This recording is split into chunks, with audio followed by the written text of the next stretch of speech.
back with another episode of Game Therapy. And today we are going to be playing one of my favorite games, Castlevania Symphony of the Night.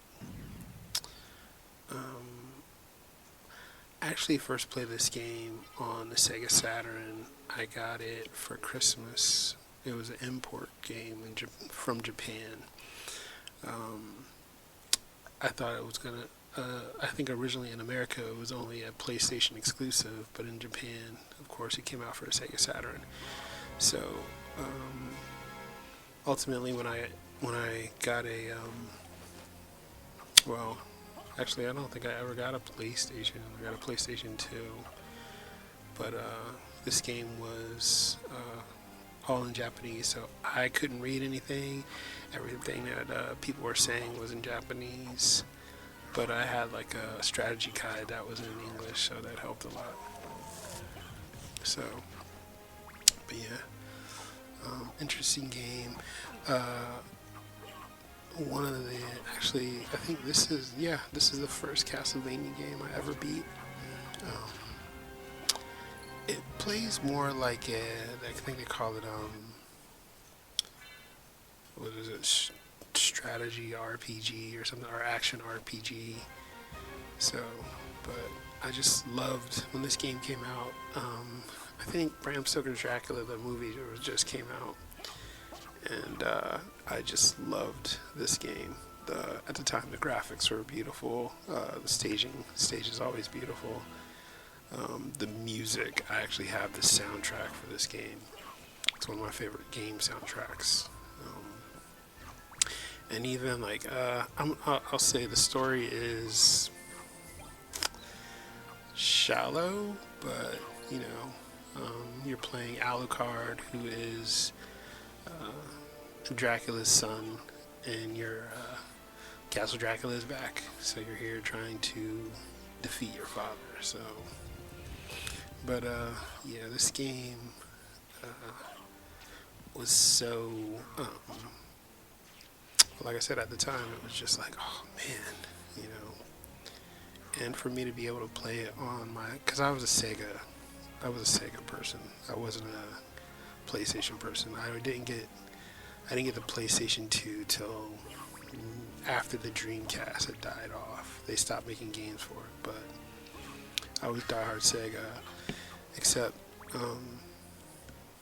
when Nintendo, I didn't get the Sega Master System. I had a Nintendo.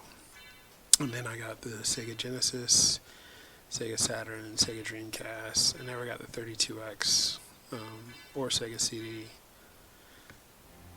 But my cousin, he had he would always get like both of the major systems. So he had a Nintendo and a Sega Master System, and he also had the Super NES and the Genesis. And then I think he was done after that. I don't think he kept going.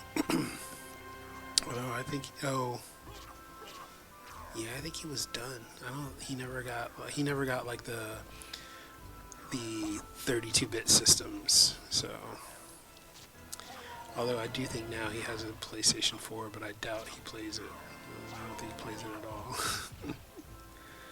So, but yeah, this game was just so beautiful and just interesting, because it was like, for me, a first time playing a game where you got power-ups and you could upgrade your weapons and your magic, and all those things had an effect on how everything was going. So it was new. And again, I was doing this with all Japanese in all Japanese. So I would watch later on when YouTube became a big thing, and people were playing. I would see like people doing a lot of the stuff I didn't know how to do. Also, and here's a different thing. There was a lot of similarities, but there were some differences in the stages. Like one of the stages in the there's a stage in the Japanese that's not in the USA release for the PlayStation. And it's like another underwater level on the first stage. This is my first boss battle. And I used to know these people's names. Like I said, I was really diehard at this. Also, I am playing this on my computer, and I'm trying to get the controls down. So that's always a thing. Um, but you gotta persevere. You know, even in the middle of your boss battles, you gotta persevere. You know, trying to figure out what you're gonna do. And I think that's kind of a metaphor for life. You know, you're fighting stuff, and you may not know how to fight, or trying to get your bearings on how you're supposed to fight. But you just keep doing it till you can figure out what's gonna work for you. So, one down, and this guy is pretty easy. So, but yeah, again, graphics wise, character wise, some of the, like I said, just the music, it was just so, like, it was Castlevania, but it was like, extra Castlevania. So, I appreciated this game. I appreciated everything about it. Also, things like this, like the seeing of blood in the game, that was new. The main protagonist, like, having the power, like, that thing right there is called Dark Metamorphosis, and you can absorb the blood because you're a vampire and get health back. So, just something cool. A lot of stages had secret areas, and this is one of them. And so you're going around, and that was the other thing about this game, was like, it's just exploration. I was watching another gamer talking about how, like, a lot of linear games, how linear games are, and how for, like, people with certain outlooks on life, they're just better. And, like, if this was an open world game, I probably wouldn't have, like, completed it. But because it was linear, and it was, like, clear stuff, like, oh, go here, go there, and there's, like, confined boundaries, like, it just works better for me. I'll tell you right now, like, I have both of the Zelda games for the Switch, and I find it difficult to play them consistently, because I feel like, what am I supposed to do? Where am I going? And I think I've talked about this before in a video. So I'm trying to work on that, to be open to just exploring and being okay that there's not, like, a direct line to where I want to go. I think that's just me a consistent, well, it's not a consistency thing, almost a safety thing, I would say. Also, these, just to sidetrack, just having, like, these kind of like these 3D models in this kind of game too was really big at the time. So to have, like, 2D combined with 3D, just all kinds of just breaking ground barriers, ground-breaking barriers in this game. So, but it's almost, Halloween, so I decided to play through again. I just really been also hankering to play this game, because it was just, again, one of those games that I really loved, when I first played it, and how challenging it was, trying to figure out what's going on, because this is not like any Castlevania at the time, and it was just really cool just to see how far Castlevania had come, and the creators of Castlevania. I will say Castlevania is one of my favorite games. So all the Castlevanias, I've played them all, from Nintendo to Super Nintendo. What is it? The PSP had a Castlevania. The Genesis Castlevania Bloodlines. Like, I remember that game it was different because you had a guy, you could pick, you could pick from two characters, one with a whip and one with like a spear. But also it was a continuation of the story, almost on the Western, more American side. Was one of the characters. I think his name was John Morris. But the continuation of the whip line, was cool. And then the Castlevania is for the this one for the PlayStation, and then PlayStation 2 when they went back to kind of like the beginning, like how did the Belmonts get the whip? Who was the first one to get the whip? And things like that. And then PlayStation 3 or 4, where they what is the guy? Oh gosh, because that was a great game. But anyway, like I played all of them, so because it's one of my favorite series, and it's vampires. You're fighting vampires, and in this one you are quote unquote half vampire. So I just and it's a game that I always like just go back to. It's one of the ones where I can find myself playing this for hours, going through each of the stages, knowing that what I know and things like that. And like even here, there's like again stages and how many boards they room. It's like what do they call them, dungeons. Oh, this is a cool thing here. Wait a moment. I will say the voice acting was not great. Also, the dialogue was horrible. I know what they were trying to do. They were trying to make it sound like, maybe 1700s English, speaking, but it didn't go well. How they set it all up. But like I said, in the end, the story was just, But do you really need a story? You're in Dracula's castle, and Dracula needs to be stopped. And that's pretty much all you need. And you gotta fight through his minions and monsters, and you're trying to figure out like how do I get my power back. So just to rewind, I'm playing at a point where I'd already lost. So you start the game full power, well, basically with all your stuff, so shield, sword, and everything, and then death comes and takes that all away from you. So basically now it's OSP, on-site procurement of weapons and power-ups. And so yeah, that's why I have a busted shield, and the sword I have isn't the greatest sword. So, but as you go through the game, you get better stuff, and then you'll get like better magic, and so it's just I think on this one I actually get something. I'm not trying to spoil it or anything.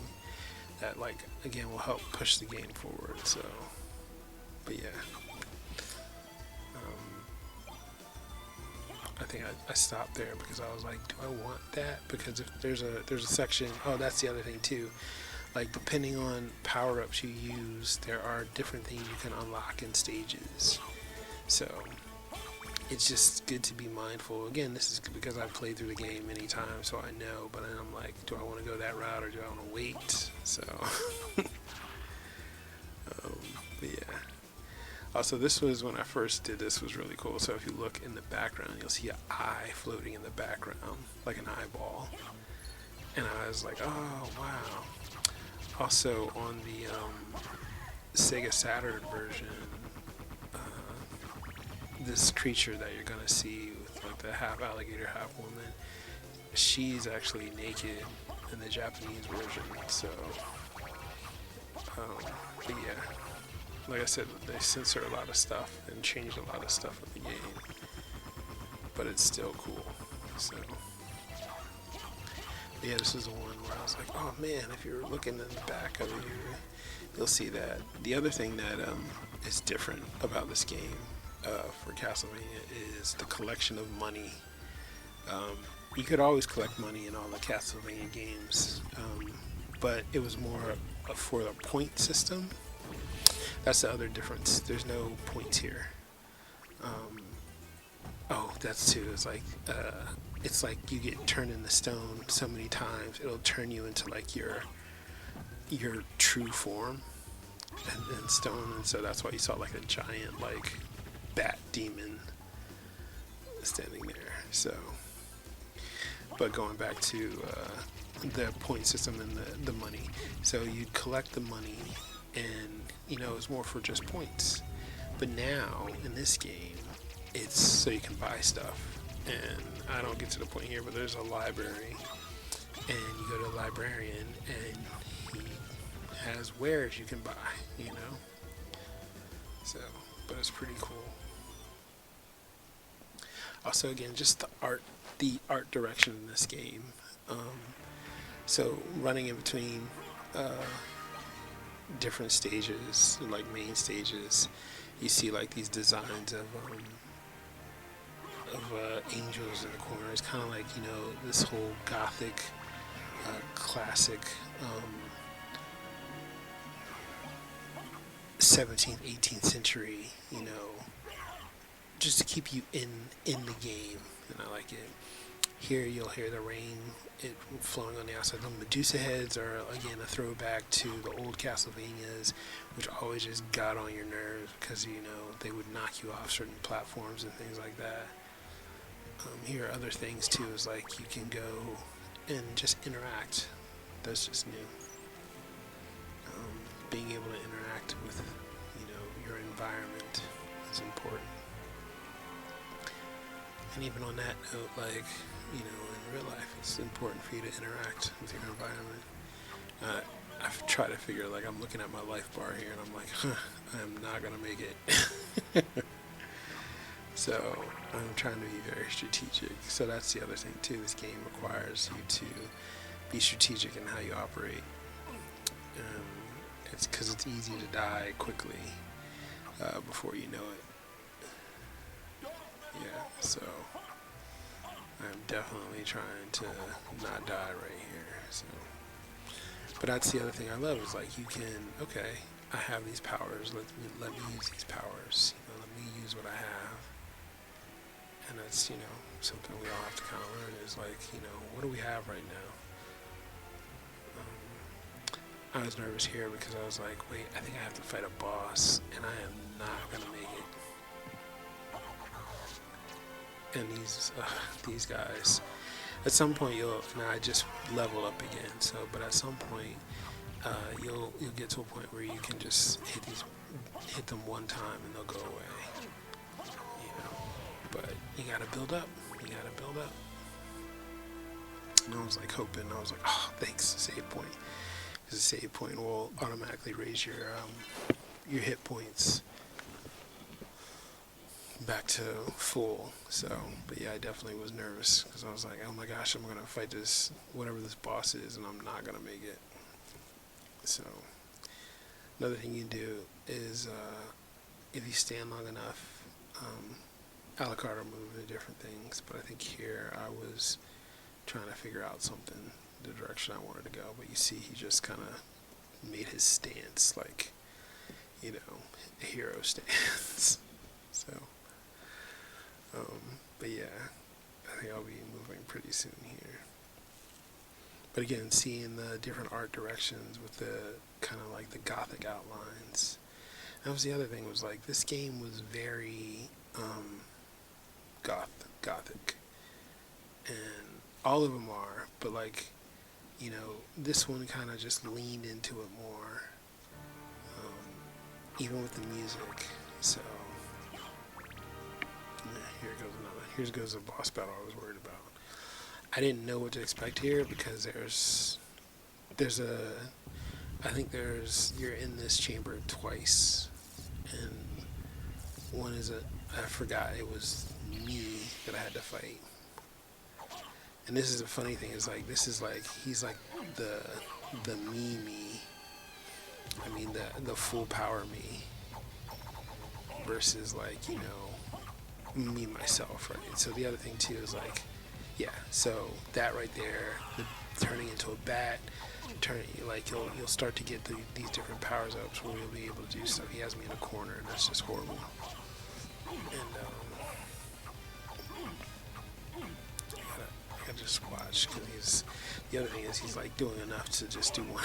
Like it's always the lower you get you low at one at a time with the one hits, but those add up over time.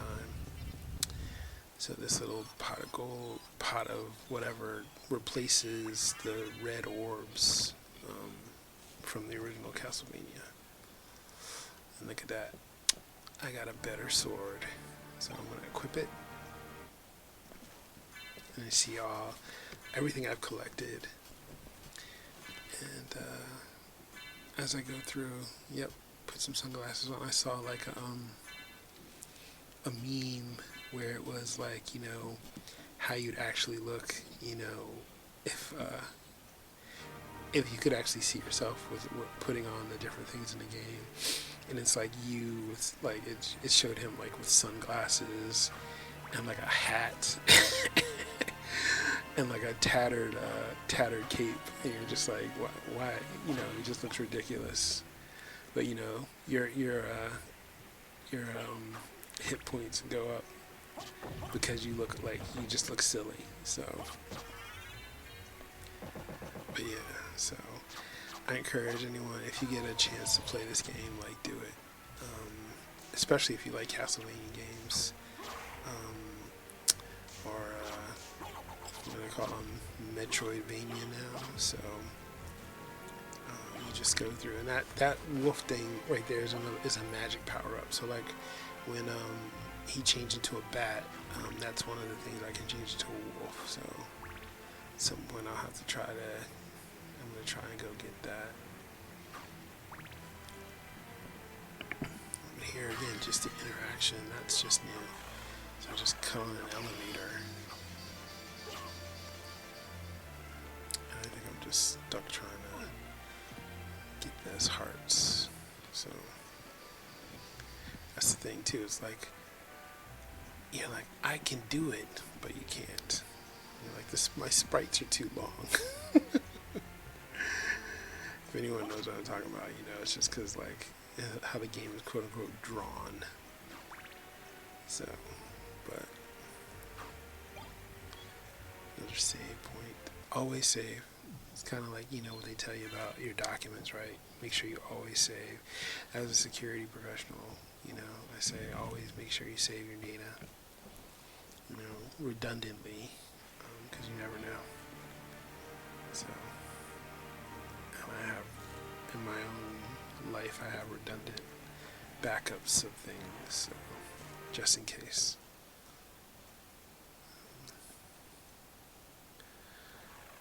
You come to this stage, and then I realized, I was like, oh, I can't be here because I am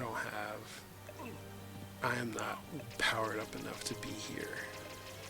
But again, beautiful stage, blood wound in the background, you know, decrepit castle you're running through.